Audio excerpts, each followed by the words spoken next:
Πολύ σημαντικό λάθος και σφάλμα που κάνουμε είναι, πάμε σήμερα να δούμε 7 λάθη που κάνουμε κατά τη διάρκεια της εξέτασης και απορριπτόμαστε. Για πάμε να τα δούμε.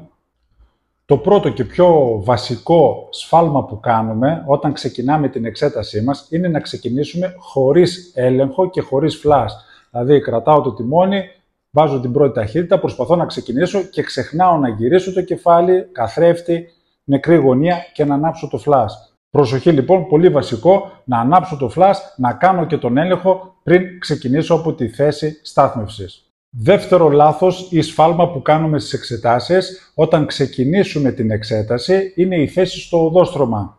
Τι εννοούμε? Να είμαστε πάντα στη δεξιά μεριά, να μην είμαστε προς τα αριστερά στο αντίθετο ρεύμα, μόνο όταν υπάρχει λόγος. Γι' αυτό, μόλις ξεκινήσω, προσέχω τη θέση στο οδόστρωμα, ούτε να πέσω πάνω στο πεζοδρόμιο, ούτε να είμαι προς το αντίθετο ρεύμα.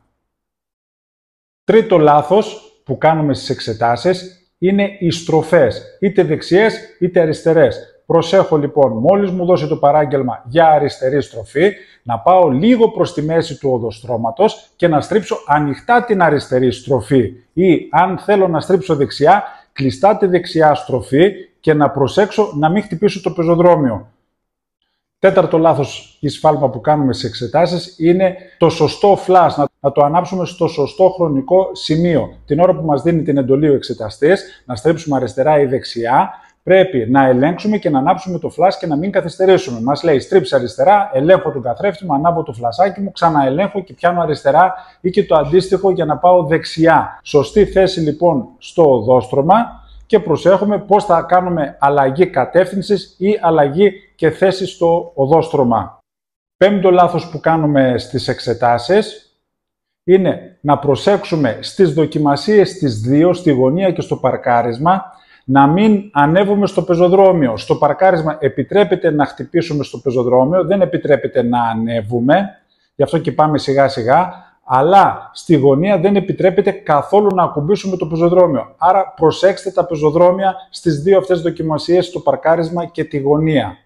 Έκτο λάθος ή σφάλμα που κάνουμε, πολύ σημαντικό και αυτό, είναι η παραβίαση προτεραιότητας των οχημάτων αλλά και των πεζών. Πιο συχνό φαινόμενο είναι των πεζών. Γι' αυτό προσέξτε, όταν έρχεται κάποιος και θεωρήσετε έστω και λίγο ότι μήπως πρέπει να τον περιμένω, καλύτερα να τον περιμένω παρά να βιαστώ να περάσω και να κάνω παραβίαση προτεραιότητας. Προσέξουμε, όταν ο πεζός είναι έτοιμος να διασχίσει το οδόστρωμα, έχει διάβαση πεζών, περιμένετε το πεζό, ας είναι πάνω στο πεζοδρόμιο, γιατί αυτός θα περιμένει πρώτα να σταματήσετε και μετά να περάσει.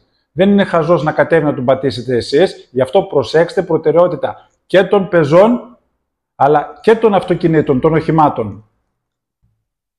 Έβδομο, πολύ σημαντικό λάθος και σφάλμα που κάνουμε είναι από την πολύ χαρά μας όταν γυρνάμε να τελειώσουμε στην αφετηρία πάλι την εξέτασή μας, μας λέει ο εξεταστής να σταματήσουμε στην άκρη, σταματήστε στην άκρη δεξιά και ξεχνάμε να ανάψουμε το φλας. Είναι πολύ σημαντικό, το έχουν κάνει πολλοί μαθητές μου, τους λέει σταμάτα δεξιά στην άκρη και ξεχνάνε να ανάψουν το φλας. Προσοχή, μην κάνετε αυτό το λάθος. Θέλει να σταματάμε στην άκρη με φλας έλεγχο και αφού σταματήσουμε, προσέξτε λίγο, μας λέει να ασφαλίσουμε το αυτοκίνητο. Τι εννοεί? Για μένα, πώς το λέω εγώ, σβήνω το αυτοκίνητο, βάζω το χειρόφρενο, τραβάω το χειρόφρενο, όπως θέλετε πέστε το, και βάζω και μία ταχύτητα κατά προτίμηση την πρώτη εφόσον σταματάω σε ευθεία. Αν είναι ανηφόρα βάζω την πρώτη, αν είναι κατηφόρα βάζω την όπισθεν. Αλλιώς όποια ταχύτητα και να βάλετε, κατά προτίμηση την πρώτη, ξαναλέω, είναι το ίδιο πράγμα. Γι' αυτό πολύ προσοχή.